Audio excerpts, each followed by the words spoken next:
Artis Shandy Aulia dilaporkan balik ke polisi oleh si penghina anaknya. Laura Aprilia bantah tudingan cuma pansos. Beberapa waktu lalu, artis Shandy Aulia sempat jadi sorotan.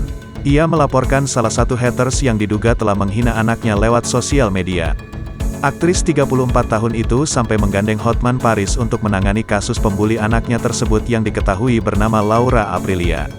Namun, permasalahan tersebut berakhir damai dan Shandy Aulia memutuskan untuk memaafkan Laura Aprilia. Mengejutkannya, baru-baru ini Laura Aprilia seolah menabuh genderang perang kembali dengan Shandy Aulia.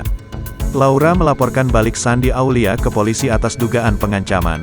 Ada ancamannya loh di Instagram Story.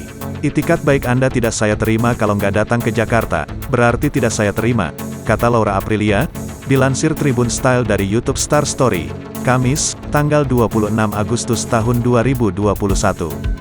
Ia merasa sudah difitnah dan dirugikan oleh Shandy. Laura membantah bahwa laporannya kali ini hanya untuk pansos semata.